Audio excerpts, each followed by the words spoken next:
Hello students, मैं आशीष पाठक आप सबका सीखने, सिखाने, जानने और समझने के इस तकनीकी माध्यम के द्वारा स्वागत करता हूं और आशा करता हूं कि इस माध्यम से आप सब सीखने और सिखाने का भरपूर आनंद ले रहे होंगे। आज हम चलेंगे भौतिक विज्ञान के कुछ महत्वपूर्ण शीर्षकों की ओर, कुछ महत्वपूर्ण टॉपिक्स की ओर। और हमने लास्ट लेक्चर में जो लास्ट वीडियो में चीजें देखी हैं उनसे थोड़ा सा एक कदम आगे चलेंगे। तो जल्दी से हम एक बार वो सब जान लेते हैं जो हमने लास्ट वीडियो तक समझा है, जाना है। तो हमने ये जाना कि आवेश क्या होता है, हमने ये जाना कि वैद्युत क्षेत्र क्या होता है, और हमने ये भी सीखा कि किसी बिंदु आवेश के कारण किसी बिंदु पर वैद्युत क्षेत्र की तीव्रता क्या होती है। आज उसके थोड़ा सा आगे और चलेंगे। हमने बहुल आवेशों के बीच बल को भी सीखा। अब यहां पर हम एक ऐसे निकाय की ओर चलेंगे जो दो आवेशों से मिलकर बनता है। तो आइए देखते हैं कि आज के इस कक्षा में, आज के इस लेक्चर में, आज के इस वीडियो में हम क्या जानने और समझने वाले हैं। तो आप देखेंगे कि आज हम लोग जो सीखने जा रहे हैं, जो चर्चा करने जा रहे हैं, जो समझने जा रहे हैं, वो है वैद्युत द्विध्रुव, इलेक्ट्रिक डाइपोल, फिर वैद्युत द्विध्रुव आघूर्ण। जब हम वैद्युत द्विध्रुव को जानेंगे तो वैद्युत द्विध्रुव के आघूर्ण अर्थात इलेक्ट्रिक डाइपोल मोमेंट के बारे में भी जानेंगे।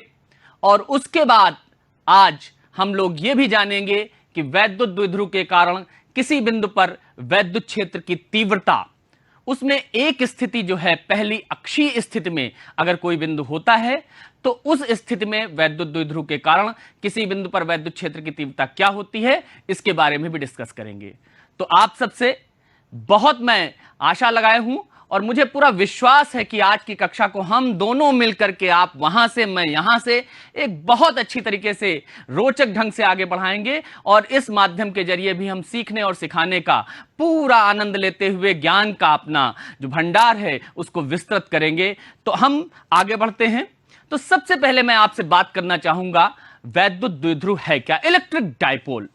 बेटा, जैसे ही हमने कहा वैद्युत द्विध्रुव, आपने तुरंत यह देखा कि इसका एक जो शब्द है द्विध्रुव, अगर इसका हम संधिविच्छेद करें तो होता है दो ध्रुवों से मिलकर जो बना हुआ हो उसको हम द्विध्रुव कहेंगे। और वैद्युत द्विध्रुव है, इसका मतलब यहां पर कहीं आवेश जरूर होंगे, क्योंकि वैद्युत का समावेश इस द्विध्रुव के साथ किया गया है। तो इलेक्ट्रिक डाइपोल या वैद्युत द्विध्रुव को हम परिभाषित करते हैं, अगर दो मान में समान किंतु प्रकृति में विपरीत आवेश एक दूसरे से अत्यंत पास पास स्थित हो, अत्यंत समीप स्थित हो, तो इस प्रकार जो निकाय बनता है विद्यार्थियों, उसे हम इलेक्ट्रिक डाइपोल या वैद्युत द्विध्रुव कहते हैं। फिर से समझते हैं, दोनों आवेश मान में समान होंगे लेकिन विपरीत होंगे, प्रकृति में विपरीत होंगे, एक दूसरे से अत्यंत समीप स्थित होंगे, अल्प दूरी पर स्थित होंगे, और इस प्रकार से जिस निकाय को हम देखेंगे उसे हम वैद्युत द्विध्रुव कहेंगे। आप देख सकते हैं यहां पर हमारे पास एक वैद्युत द्विध्रुव प्रदर्शित है जिसमें बिंदु ए पर प्लस क्यू आवेश है और बिंदु बी पर माइनस क्यू आवेश रखा हुआ है।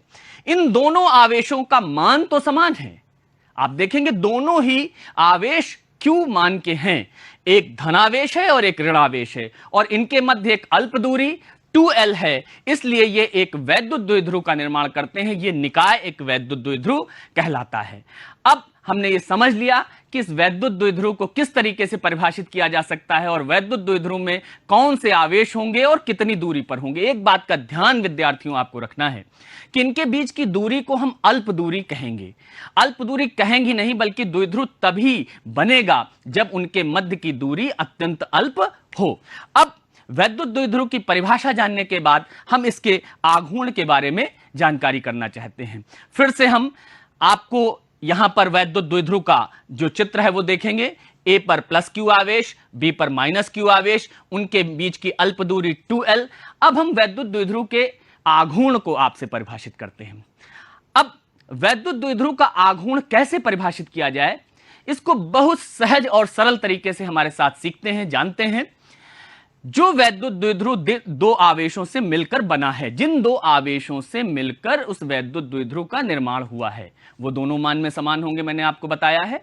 तो उन दोनों आवेशों में से एक आवेश और उन दोनों आवेशों के मध्य की अल्प दूरी के गुणनफल को उस वैद्युत द्विध्रुव का द्विध्रुव आघूर्ण कहा जाता है।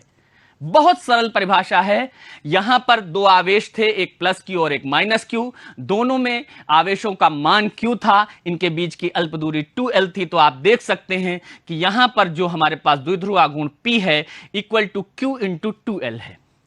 Q इंटू 2l आवेश गुणे बीच की अल्प दूरी बराबर वैद्युत द्विध्रुव का द्विध्रुव आघूर्ण। लेकिन एक और विशेष बात आपको ध्यान देनी होगी और आप दे भी रहे होंगे और आपके मन में प्रश्न भी उठा होगा कि ये जो P मैंने लिखा है जिससे वैद्युत द्विध्रुव आघूर्ण को प्रदर्शित किया जाता है, इलेक्ट्रिक डायपोल मोमेंट को हम स्मॉल p से डिनोट करते हैं, ये स्मॉल p के ऊपर ये वेक्टर का निशान क्यों लगा हुआ है? जी हां विद्यार्थियों, ये वैद्युत द्विध्रुव आघूर्ण एक सदिश राशि है। हम लोगों ने पढ़ा है कि भौतिक राशियों को हम सदिश और अदिश में वर्गीकृत कर सकते हैं, तो ये वैद्युत द्विध्रुव आघूर्ण सदिश राशि है। फिर आपके मन में एक प्रश्न आया होगा कि अगर ये सदिश राशि है तो Q इंटू 2l से हम इसका मान तो बता सकते हैं, लेकिन इसका जो दिशा है, इसकी दिशा बिना बताए बात कैसे पूरी होगी?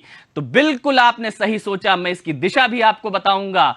तो वैद्युत द्विध्रुव आघूर्ण जो हमारे पास, जिसको हम स्मॉल p से प्रदर्शित कर रहे हैं, इसकी दिशा इस द्विध्रुव के अक्ष के अनुदिश, ये द्विध्रुव की अक्ष रेखा है दोनों आवेशों को मिलाने वाली, इस अक्ष रेखा के अनुदिश ऋण आवेश से धन आवेश की ओर होती है। आपको अब समझ जाना चाहिए, वैद्युत द्विध्रुव आघूर्ण जो होता है वो आवेश के मान और बीच की अल्प दूरी के गुणनफल के बराबर होता है और इसकी दिशा ऋण आवेश से धन आवेश की ओर इस वैद्युत द्विध्रुव के अक्ष के अनुदिश होती है। तो अब हमने दोनों चीजों को समझ लिया, वैद्युत द्विध्रुव क्या है और वैद्युत द्विध्रुव आघूर्ण क्या है। मुझे पूरी आशा है कि आप बहुत ध्यान से इस चीजों को देख रहे होंगे, समझ रहे होंगे और आपके मन में जो प्रश्न आ रहे हैं मैं यहां से उनके आंसर देने की जरूर कोशिश करूंगा। आप लगातार जुड़े रहिए सचेतन के साथ, मेरे साथ हम आगे बढ़ते हैं। कुछ और बात, वैद्युत द्विध्रुव आघूर्ण का हमने जब परिभाषित कर दिया, वैद्युत द्विध्रुव आघूर्ण की सदिश राशि है यह भी बता दिया, तो अब हम आपको बता रहे हैं कि वैद्युत द्विध्रुव आघूर्ण का मात्रक क्या होगा। क्योंकि किसी भी भौतिक राशि को जब हम लिखते हैं तो उसके साथ मात्रक का होना अति आवश्यक है। हमने जब यह जाना कि वैद्युत द्विध्रुव आघूर्ण स्मॉल p इक्वल टू होता है Q इंटू 2l, तो इसका मात्रक बताना हमारे लिए तुरंत ही बहुत सहज हो गया। Q का मात्रक कूलाम और 2l ये दूरी है, लंबाई है, इसलिए इसका मात्रक मीटर, इसलिए हम कह सकते हैं वैद्युत द्विध्रुव के आघूर्ण का मात्रक कूलाम मीटर होगा। कूलाम मीटर इसका मात्रक हो गया। एक और चीज, हम लोगों ने कक्षा 11 में विमीय सूत्र पढ़े हैं बहुत ढेर सारे। हम ये चाहते हैं कि इस वैद्युत द्विध्रुव आघूर्ण की भी विमीय सूत्र हम जानें। इसका विमीय सूत्र निकालना बहुत आसान है, मैंने यहां लिख तो दिया है, लेकिन कैसे पता करेंगे? मैं एक बार आपको फिर से पीछे की ओर ले चलता हूं, जहां आपने डायमेंशनल फॉर्मूले पढ़े हैं। ध्यान देंगे, इसका डायमेंशनल फॉर्मूला हमको निकालना है द्विध्रुव आघूर्ण का, तो Q और L दोनों का हमको डायमेंशनल फॉर्मूला लिखना होगा। तो Q का डायमेंशनल फॉर्मूला या विमीय सूत्र, Q आवेश, आवेश बराबर धारा गुणे समय।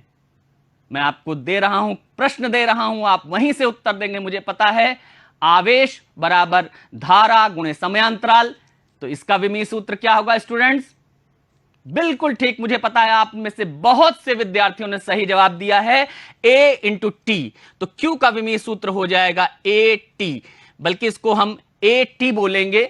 A हमको डिनोट करता है, बताता है, व्यक्त करता है वैद्युत धारा को, जबकि कैपिटल T यहां पर संकेत है, विमीय संकेत है समय का। और इसके बाद लंबाई या दूरी के लिए जो हमारे पास 2l से इन दोनों आवेशों के मध्य की दूरी है, उसके लिए विमीय संकेत कैपिटल L हो जाएगा। इस प्रकार से अगर हम देखेंगे तो वैद्युत द्विध्रुव के आघूर्ण का विमीय सूत्र हमको पता चलता है LTA। तो मुझे लगता है कि आप विमीय सूत्र भी समझ गए। अब हमने जब वैद्युत द्विध्रुव आघूर्ण की परिभाषा जान ली, वैद्युत द्विध्रुव क्या होता है जान लिया, तो मन में एक प्रश्न सहज है, स्वाभाविक है कि ये वैद्युत द्विध्रुव आघूर्ण क्या हम अपने दैनिक जीवन में या कहीं ऐसी जगह पर अनुभव कर सकते हैं जिसको हमने देखा हो, समझा हो, जाना हो, पढ़ा हो। तो बिल्कुल आपने कुछ चीजें ऐसी पढ़ी हैं, जानी हैं और कुछ का आप अनुभव भी करते हैं जिनके जो अणु हैं वो वैद्युत द्विध्रुव होते हैं। उनमें एक है HCl, hydrogen chloride. Hydrogen chloride का जो अणु है वो एक वैद्युत द्विध्रुव है। इसी प्रकार से हाइड्रोजन ब्रोमाइड HBr, इसका अणु भी वैद्युत द्विध्रुव होता है। एक मैं और उदाहरण यहां पर जोड़ देता हूं। हमारे पास हम सब जानते हैं जल, पानी, जिसका रासायनिक जो हमारे पास सूत्र है वो H2O है, ये भी हमारे पास एक वैद्युत द्विध्रुव है। आपको पता है ये अणु ऐसे होते हैं जिनमें धनावेश एक किनारे और ऋणावेश एक किनारे हो जाता है, केंद्रित हो जाता है, और उनके बीच की दूरी भी अल्प होती है, बराबर धना और ऋण आवेश एक एक किनारे पर हो जाते हैं, जिसके कारण ये अणु वैद्युत द्विध्रुव बन जाते हैं। तो मुझे लगता है कि वैद्युत द्विध्रुव के बारे में बहुत सारी चीजें हम सब ने समझ ली होगी। तो वैद्युत द्विध्रुव के बारे में विमीय सूत्र, परिभाषा और उदाहरण जानने के बाद हम कुछ और आगे बढ़ेंगे। आगे मैं बढ़ता हूं। मैंने आपसे कहा था कि जब लास्ट वीडियो में, लास्ट लेक्चर में हम लोग चर्चा कर रहे थे तो हम लोगों ने चर्चा की थी वैद्युत क्षेत्र की तीव्रता, और एक बिंदु आवेश के कारण किसी बिंदु पर वैद्युत क्षेत्र की तीव्रता क्या होगी इसकी हमने गणना भी की थी।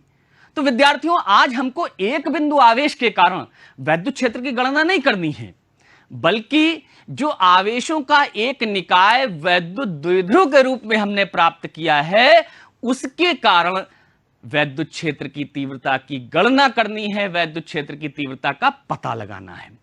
इसकी दो स्थितियां हमको जाननी है। आज हम पहली स्थिति जानेंगे जो कि है अक्षीय स्थिति। अक्षीय स्थिति का तात्पर्य है कि कोई ऐसा बिंदु जो वैद्युत द्विध्रुव की अक्षरेखा पर स्थित होगा और वहां पर हमको उस बिंदु पर वैद्युत द्विध्रुव के कारण वैद्युत क्षेत्र की तीव्रता पता करनी होगी।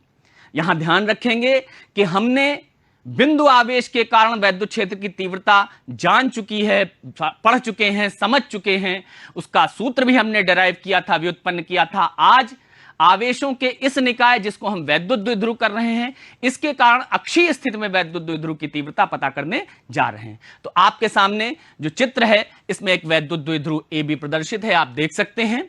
इसमें A पर प्लस Q आवेश है, ये प्लस Q आवेश है, और B पर माइनस Q आवेश है।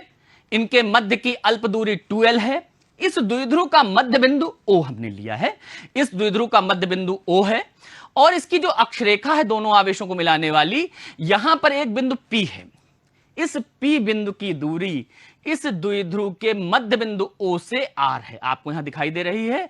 इस P बिंदु की दूरी द्विध्रुव के मध्य बिंदु से R है, और हमको इसी P बिंदु पर वैद्युत द्विध्रुव के कारण वैद्युत क्षेत्र की तीव्रता पता करनी है। एक और बात, ये जो द्विध्रुव रखा हुआ है ये हमने माना है कि एक माध्यम में रखा हुआ है जिसका परावैद्युतांक K है।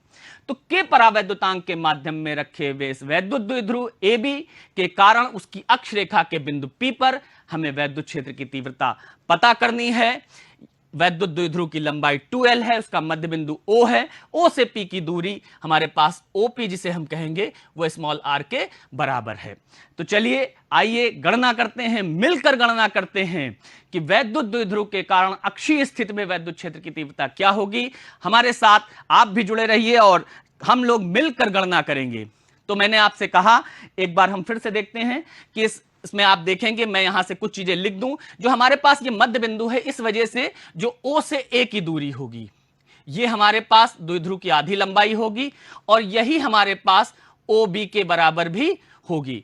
अब हम इसके जरिए थोड़ा सा आगे बढ़ेंगे। हमको करना क्या है विद्यार्थियों, मैं गणना शुरू करूं उसके पहले आपको बता दूं कि हम यहां पर P बिंदु पर जो हमारे द्विध्रुव के दो आवेश हैं जिनसे मिलकर द्विध्रुव बना हुआ है, इनमें अलग अलग आवेशों के कारण हम यहां पर पहले वैद्युत क्षेत्र की तीव्रता की गणना करेंगे, फिर जब हमारे दोनों आवेशों के कारण अलग अलग वैद्युत क्षेत्र की तीव्रता की गणना हो जाएगी, तब हम P बिंदु पर परिणामी वैद्युत क्षेत्र की तीव्रता पता कर लेंगे। तो चलिए आइए शुरू करते हैं। तो शुरू करते हैं हम लोग अपनी गणना को। तो सबसे पहले हम यहां पर जल्दी से एक बार द्विध्रुव का चित्र आपको फिर से यहां समझा देते हैं। ये हमारे पास प्लस क्यू आवेश है, ये माइनस क्यू आवेश है, ये इसका मध्य बिंदु O है, और यहां पर ये P बिंदु हमने लिया था जिसकी यहां से दूरी R है। हम सबसे पहले क्या करते हैं, इस प्लस क्यू आवेश के कारण इस P बिंदु पर वैद्युत क्षेत्र की तीव्रता ज्ञात करते हैं। ये A बिंदु पर है और ये हमारे पास B बिंदु पर रखा हुआ है। तो प्लस क्यू आवेश के कारण P पर वैद्युत क्षेत्र की तीव्रता, वैद्युत क्षेत्र की तीव्रता, इसको हम EA कह देते हैं। क्यों EA कह देते हैं?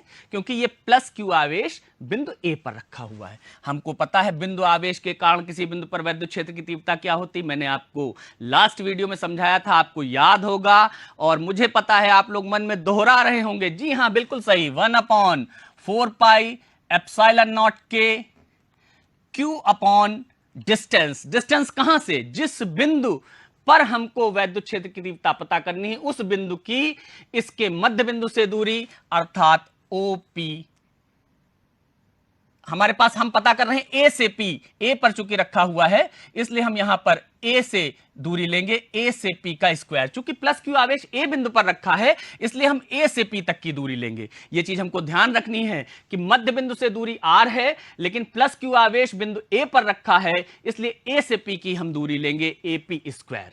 तो अब आप देखें EA equal to 1/4 pi epsilon naught के Q अपॉन, अब हमको ध्यान देना यहां पर थोड़ा सा देना पड़ेगा कि O से P तक की दूरी तो हमको बता दी गई है R है, लेकिन A से P की दूरी क्या होगी? चूंकि A पर प्लस क्यू आवेश है और हम प्लस क्यू आवेश के कारण गणना कर रहे हैं इसलिए इस दूरी की गणना करना आवश्यक है। तो आप देखें O से P की दूरी R और द्विध्रुव की आधी लंबाई L, तो निश्चित रूप से A से P की दूरी हमारे पास हो जाएगी R माइनस L का होल स्क्वायर। इसकी दिशा भी हमको बतानी होगी। दिशा के लिए बहुत ध्यान दीजिए, मैंने आपको बताया था कि जिस बिंदु पर हमको वैद्युत क्षेत्र की तीव्रता की दिशा पता करनी है हम वहां पर एक परीक्षण आवेश रखने की कल्पना करते हैं और देखते हैं कि उस पर बल किस दिशा में लग रहा है, वही दिशा वैद्युत क्षेत्र की तीव्रता की दिशा होती है। तो हम कल्पना करते हैं कि P बिंदु पर परीक्षण आवेश, जिसे हमने टेस्ट चार्ज कहा था, जिसको हमने Q0 से डिनोट किया था, Q0 से डिनोट किया था, कल्पना करते हैं उसको रखा गया, यह हमेशा धन प्रकृति का होगा। अब आप स्पष्ट रूप से बताइए, मैं आपसे प्रश्न पूछ रहा हूं, आप बताइए कि P पर अगर टेस्ट चार्ज परीक्षण आवेश रखा हुआ है तो ये प्लस क्यू आवेश इस पर कैसा बल लगाएगा? प्लस क्यू आवेश परीक्षण आवेश पर कैसा बल लगाएगा? बिल्कुल ठीक, मुझे पता है आप सब ने सही उत्तर दिया है कि ये प्लस क्यू आवेश Q0 अर्थात परीक्षण आवेश पर प्रतिकर्षण का बल लगाएगा, क्योंकि दोनों धनात्मक आवेश हैं और इसलिए इसकी दिशा हो जाएगी A से P की ओर, AP की ओर, AP की ओर। यह हमने पता कर लिया प्लस क्यू आवेश के कारण बिंदु P पर वैद्युत क्षेत्र की तीव्रता। अब हम इस माइनस क्यू आवेश के कारण P बिंदु पर वैद्युत क्षेत्र की तीव्रता पता करेंगे। तो माइनस क्यू आवेश के कारण P पर वैद्युत क्षेत्र की तीव्रता, ध्यान देंगे विद्यार्थियों, इसे हम EB से डिनोट कर रहे हैं। क्यों EB से डिनोट कर रहे हैं? चूंकि जो हमारा ऋण आवेश है, जो माइनस क्यू आवेश है, वो बिंदु B पर रखा है, इसलिए हमने एक सामान्य ले लिया, EB ले लिया। यहां पर आप, ये कोई नियम नहीं है, आप चाहें तो E1 E2 ले सकते हैं, अपनी सुविधा के लिए आप वहां पर नोटेशंस अपनी तरीके से रख सकते हैं। मैंने EB लिया हुआ है, तो EB इक्वल टू क्या होगा? उसी फॉर्मूले को हम फिर से अप्लाई करेंगे कि बिंदु आवेश के कारण किसी बिंदु पर वैद्युत क्षेत्र की तीव्रता, और वो होगा 1/4 पाई एप्सिलॉन नॉट के Q अपॉन, देखिए यहां भी आवेश का परिमाण Q ही था इसलिए Q ही रखा, लेकिन अब हमको दूरी कहां से लेनी है? दूरी लेनी होगी जहां पर -Q आवेश रखा हुआ है वहां से P तक की दूरी। तो -Q आवेश B पर रखा हुआ है, B से P तक की दूरी BP²। इसका मतलब हमारे पास कैलकुलेशन में आ जाएगा 1/4πε0 K Q अपॉन बीपी। अब कितना होगा ये कैलकुलेट हम करते हैं। तो देखें O से P तक की जो दूरी है वो R है, और यहां हमारे पास ये दूरी भी स्मॉल l होगी, क्योंकि ये भी द्विध्रुव की आधी लंबाई है। तो ये हो जाएगा R प्लस L का होल स्क्वायर। अब हमारे पास ये मान पता चल गया EB का, इसकी भी दिशा हमको बतानी होगी। आइए अब हम लोग मिलकर जानते हैं कि इस EB की दिशा क्या होगी, क्योंकि वैद्युत क्षेत्र की तीव्रता सदिश राशि है, बिना दिशा बताए काम नहीं चलना है। तो दिशा अवश्य जान लें, क्योंकि प्रश्नों के उत्तर में भी अगर आपने दिशा नहीं लिखी तो वो अधूरा माना जाएगा। तो इसकी दिशा कैसे पता करेंगे? तरीका वही। क्या तरीका होगा? हम फिर से परीक्षण आवेश को यहां रखने की कल्पना करेंगे और परीक्षण आवेश पर लगने वाले बल की दिशा देखेंगे। तो स्टूडेंट्स, विद्यार्थियों, हम फिर से यहां टेस्ट चार्ज को रखते हैं और अब देखते हैं बल किधर लगता है। तो हमने कल्पना की कि P बिंदु पर टेस्ट चार्ज Q0 को रख दिया गया है, और अब हम देखते हैं कि -Q आवेश उस पर किधर बल लगाता है। मैं फिर से आपके लिए प्रश्न देता हूं कि आप बताइए कि ये -Q आवेश इस परीक्षण आवेश Q0 पर किधर बल लगाएगा। फिर से आपका जवाब सही होगा, मुझे पता है कि आप बिल्कुल सही जवाब दे रहे हैं। ये ऋण आवेश इस परीक्षण आवेश को अपनी ओर आकर्षित करेगा, और इसलिए इसकी दिशा अब की होगी P से B की ओर, PB की ओर। ये दिशा होगी PB की ओर। तो अब आप देखें हमने क्या कैलकुलेट कर लिया। हमने दो चीजों की गणना कर ली। हमने EA अर्थात +Q आवेश के कारण P बिंदु पर वैद्युत क्षेत्र की तीव्रता पता कर ली। हमने -Q आवेश के कारण P बिंदु पर वैद्युत क्षेत्र की तीव्रता पता कर ली। अब हमारा उद्देश्य जो है, हम उस ओर बढ़ेंगे। हमारा उद्देश्य तो है बिंदु P पर वैद्युत द्विध्रुव के कारण वैद्युत क्षेत्र की तीव्रता पता करना। इसलिए अब हम P पर परिणामी वैद्युत क्षेत्र की तीव्रता पता करेंगे। तो अब हमको एक चीज देखना है विद्यार्थियों कि हमने जो EA और EB पता किए हैं, अर्थात +Q और -Q आवेश की वजह से जो P बिंदु पर वैद्युत क्षेत्र की तीव्रता आई है, आप उसमें एक खास बात देखेंगे कि जो हमने +Q आवेश की वजह से तीव्रता निकाली है उसकी दिशा है AP की ओर, अर्थात इस ओर, और जो हमने -Q आवेश की वजह से जो निकाली है वो है हमारे पास कितने ओर? वो है हमारे पास इस ओर, यानी कि P से B की ओर। दोनों परस्पर विपरीत हैं, दोनों परस्पर विपरीत हैं, इसलिए हम इनका परिणामी जब ज्ञात करेंगे वो परिणामी इनके अंतर के बराबर होगा, अर्थात बिंदु P पर परिणामी वैद्युत क्षेत्र की तीव्रता, वैद्युत क्षेत्र की तीव्रता E बराबर होगा EA डिफरेंस EB। अभी हमने डिफरेंस लिखा है, अंतर लिखा है, क्योंकि हमको क्लियर नहीं है कि कौन बड़ा कौन छोटा है। उसको भी देख लेते हैं जल्दी से। अब आप देखेंगे कि EA और EB में बाकी सब कुछ समान है, सिर्फ यहां पर R- L का होल स्क्वायर है और यहां R+ L का होल स्क्वायर है। तो हमको पता है कि जहां पर हर छोटा होता है मान बड़ा हो जाता है। इसका अर्थ है EA EB से बड़ा है, इसलिए परिणामी वैद्युत क्षेत्र की तीव्रता E बराबर होगा EA EB। क्यों होगा? क्योंकि हमको पता चल गया कि EA is greater than EB। अब आइए हम यहां गणना करते हैं। आप देखेंगे विद्यार्थियों कि यहां EA और EB दोनों में हमारे पास कुछ कॉमन चीजें हैं। क्या कॉमन है? Q/4πε0 K, ये दोनों में कॉमन है। तो हमारे पास क्या बचता है? EA से बचता है 1/R-L का होल स्क्वायर, और यहां बचता है R+L का होल स्क्वायर। तो अगर इसको हम कैलकुलेट करते हैं तो Q/4πε0 K R+L का होल स्क्वायर, हमने एलसीएम ले लिया है, और हमारे पास यहां पर हम इस फ्रैक्शन को सॉल्व कर रहे हैं। R+L का होल स्क्वायर। अब आप देखें यहां पर थोड़ा सा हम ध्यान देंगे कि अगर इसको हम कैलकुलेट करें Q/4πε0 K, अब इसको हम ओपन करेंगे तो R square plus L square plus 2LR minus R square minus L square plus 2LR, और नीचे आप देखें यहां पर जो डिनोमिनेटर में है आर प्लस एल और आर माइनस एल, हम लोगों ने कहीं पढ़ा था कि a plus b a minus b equal to a square minus b square होता है, इसलिए ये हो जाएगा are square minus L square का होल स्क्वायर।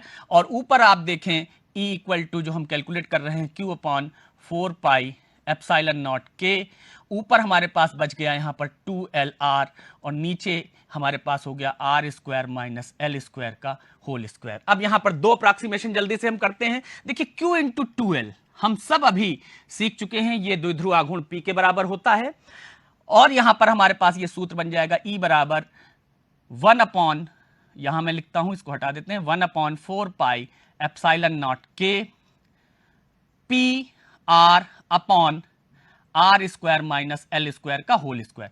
अब विद्यार्थियों एक चीज जल्दी से हम लोग जान लेते हैं, मैंने आपको बताया कि आर बिंदु की दूरी है, पी बिंदु की दूरी है, और एल आधी लंबाई है द्विध्रुव की, आधी लंबाई बहुत छोटी होगी तुलना में आर के, तो आर स्क्वायर करेंगे बहुत बड़ा हो जाएगा, are square is very much greater than L square, इसलिए एल स्क्वायर को हम नगण्य मान सकते हैं। तो हमारे पास जो आ जाएगा वो आएगा E equal to 1/4 pi epsilon naught के P R upon are square का होल स्क्वायर, और जब इसको हम फाइनली सॉल्व करेंगे तो हमको जो प्राप्त होगा वो होगा वैद्युत क्षेत्र की तीव्रता द्विध्रुव के कारण अक्षीय स्थिति में 1/4 पाई एप्सिलॉन नॉट के, यहां पर हमको आ जाएगा, आप देखेंगे यहां पर 4LR, यहां पर ध्यान देंगे गणना में हमने थोड़ा सा ध्यान देना होगा कि 2LR 4LR हो जाएगा, और यहां पर Q इंटू 2LP ले लेंगे तो भी हमारे पास 2P बचेगा। इसको हम थोड़ा सा सुधार लेते हैं क्योंकि यहां 2LR 2 बार था तो 4LR हो गया, तो यहां पर हमारे पास आ गया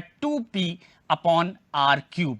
अब आप ये जो हमारे पास सूत्र है ये अक्षीय स्थिति में वैद्युत क्षेत्र की तीव्रता का सूत्र आ गया, E equal to 1/4 pi epsilon naught के 2P अपॉन आर क्यूब, और इसकी दिशा हमारी वही होगी जो EA की दिशा है, क्योंकि EA बड़ा है इसलिए इसकी दिशा हमारे पास हो जाएगी हमारे AP की ओर, AP की ओर, अर्थात जो EA की दिशा है। यहां थोड़ा सा हम यहां पर दोबारा से ध्यान दे लेंगे, ये R square cancel, L square cancel, 2LR 4LR, जिसमें से हमने Q इंटू 2L को P मान लिया तो भी हमारे पास 2PR बचता है। इस प्रकार से हमने देखा कि अक्षीय स्थिति में वैद्युत क्षेत्र की तीव्रता E equal to 1/4 pi epsilon naught के 2P बाई आर क्यूब होती है, जिसकी दिशा हमारे पास A से P की ओर होगी, अर्थात हमारे पास ऋण से धन आवेश की ओर होगी। इस प्रकार से हमने देख लिया कि ये हमारे पास वैद्युत क्षेत्र की तीव्रता हमने कैलकुलेट कर ली है, जो A से P की ओर धन आवेश से बाहरी बिंदु की ओर जाती है।